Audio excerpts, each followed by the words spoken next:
G9 టీవీకు స్వాగతం. నా పేరు దివ్య. ముందుగా అందరికీ కూడా మహాశివరాత్రి పర్వదిన శుభాకాంక్షలు తెలియజేస్తా ఉన్నా. ఆ మహాశివుడు మన జిల్లాకి మనందరికీ వరాలను కురిపించాలి, అందరూ సంతోషంగా ఉండేలా, జిల్లా పచ్చగా రైతులు సంతోషంగా ఉండేలా ఆయన ఆశీస్సులు అందరికీ అందాలని, అందరూ కూడా మన ధర్మము మన సాంప్రదాయాన్ని పాటిస్తూ కులాలకు మతాలకు అతీతంగా రాజకీయాలకు పార్టీలకు అతీతంగా అందరూ సంతోషంగా ఈ పండుగ జరుపుకోవాలా. గ్రామాల్లో స్నేహపూరితమైనటువంటి వాతావరణము కొనసాగాలని కోరుకుంటున్నాను. మరి ఇంకొక శుభ సందర్భము, ఈరోజు ప్రపంచ మహిళా దినోత్సవం. ప్రపంచ మహిళా దినోత్సవం సందర్భంగా జిల్లా మహిళలందరికీ కూడా, అనంతపురం జిల్లాలోని మహిళలందరికీ కూడా, నా సోదరిమణులందరికీ కూడా శుభాకాంక్షలు తెలియజేస్తా ఉన్నా. గతంలో తెలుగుదేశం ప్రభుత్వం కనీసం 2000 మందికి కూడా ఇండ్లు ఇవ్వలేని పరిస్థితిలో అప్పటి మంత్రి పరిటాల సునీత ప్రజల్ని మోసం చేస్తే ఈరోజు నియోజకవర్గం మొత్తాన్ని అబుడా పరిధిలోకి తీసుకొని వచ్చి, ఎందుకంటే కేంద్ర ప్రభుత్వము PMAY అర్బన్ ప్రోగ్రాము ULBలకు UDAలకు మాత్రమే ఇళ్లను శాంక్షన్ చేస్తూ ఉంది. అంటే మున్సిపాలిటీలకు మరియు అర్బన్ డెవలప్మెంట్ అథారిటీ పరిధిలోని గ్రామాలకు మాత్రమే.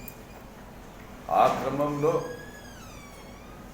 తప్పనిసరి పరిస్థితుల్లో మేమందరం జగనన్న ఆశీస్సులతో అబుడాలేకి నియోజకవర్గాన్ని తీసుకొచ్చి ఇన్ని వేల మందికి ఇల్లు పుచ్చుకోగలిగాం. ఆధార్ కార్డును ఆయా సచివాలయాల్లో సబ్మిట్ చేస్తే అర్హత కలిగిన వాళ్ళందరికీ ఏదైతే సాధికార సర్వే డేటాబేస్ను లింక్ చేసినటువంటి ఆధార్ కార్డు ఉన్నాయి, ఆధార్ నంబర్ క్లిక్ చేస్తే వారికి గతంలో శాంక్షన్స్ ఇచ్చున్నారా లేదా, వారి ఇంట్లో ఎవరైనా ఉద్యోగులు ఉన్నారా, ప్రభుత్వ ఉద్యోగులు ఉన్నారా లేదా, వారి ఇంట్లో ఎవరైనా ఇన్కమ్ ట్యాక్స్ కడుతున్నారా లేదా, వారికి ఏదైనా 4-వీలర్ ఉందా లేదా, వారు 300 యూనిట్ల కరెంటును మించి వినియోగిస్తున్నారు లేదా, ఇవన్నీ 6 స్టెప్ వాలిడేషన్ అనుసరించి ఇళ్ళని శాంక్షన్ చేయడము. వాళ్ళకి ఇంటి పట్టాలు లేకపోతే ప్రభుత్వ భూముల్లో లేదా ప్రభుత్వం భూములు కొని కానీ లేదా మేము భూములు కొని కానీ లేఅవుట్లు వేసి పట్టాలు ఇచ్చిన సందర్భాలు కొల్లలుగా గత 4.5 సంవత్సరాలు మీరందరూ చూసారు. మరి తెలియక వచ్చారో తెలిసి వచ్చారో సరే వేసుకున్నది తెలుగుదేశం పార్టీకి సంబంధించినటువంటి హోటల్ సీనా, ఉప్పర సీనా, మరి కొంతమంది ఒక 8-9 మందికి సంబంధించినటువంటి వాళ్ళ స్వాధీనంలో ఉన్నటువంటి భూమి. వాస్తవానికి అది వంకపురం బోక్ 123 సర్వే నెంబర్, వాస్తవానికి వంకపురం బోక్. ఆ భూమిలో అక్రమ నిర్మాణాలు చేస్తున్నారని అనేక మార్లు కలెక్టర్ గారికి విజ్ఞప్తి చేశాం. ఇప్పుడు కూడా అక్రమ నిర్మాణాలు జరుగుతూ ఉన్నాయి. వాటన్నిటి మీద స్థానిక పంచాయతీ కార్యదర్శి కోర్టు కూడా వెళ్ళడం జరిగింది. మరి ఆ వంకపురం బోక పరిటాల సునీతమ్మ పోయిన ప్రభుత్వంలో కొంతమందికి పట్టాలు ఇప్పించింది. అంటే చెల్లని పట్టాలు. ఎప్పుడైనా వంకపురం బోకును AW కన్వర్షన్ చేసుకోవాలి. AW కన్వర్షన్ చేసిన తర్వాత అసైన్డ్ వేస్ట్ ల్యాండ్ కింద కన్వర్ట్ చేసినాక పట్టాలు ఇవ్వచ్చు. అవేమీ లేకుండా వీళ్ళందరికీ మసిపూసి పట్టాలు ఇచ్చింది. దానికి శాంక్టిటీ లేదు. అంటే అవి చెల్లని కాగితాలు. అయితే వారందరూ కూడా పోలీసులను ఆశ్రయించారు. మా భూముల్లో స్థానికేతరులు ఎవరో వచ్చి గుడిసెలు వేసుకున్నారు. పోలీసులు చర్యలు తీసుకుంటామన్నారు. MRO గారు కూడా ఇది వంకపురం బోకని తేల్చారు. దాని మీద వాళ్ళు చర్యలు తీసుకునే లోపే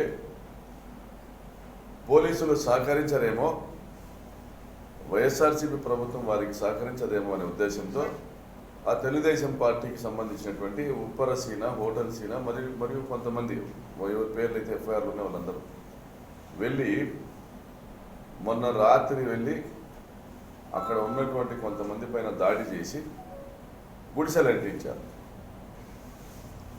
తర్వాత విచారణలో ఎవరెవరు ఇందులో పాల్గొన్నారన్నటువంటి విషయాన్ని పోలీసులు ఇన్వెస్టిగేషన్లో తేల్చిన తర్వాత ఎఫ్ఐఆర్ నమోదు చేశాం. మరి ఇందులో మేము ఎక్కడున్నాము?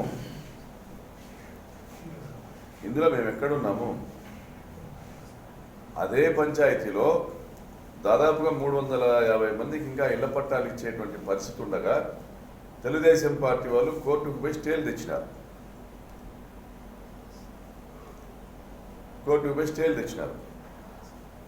ఇంకా దాని మీద కోర్టు పోరాడుతున్నాము. అక్కడ 350 మందికి పట్టాలు ఇచ్చేదానికి భూమి ఉంది, కోర్టు పోయి పోరాడుతాం.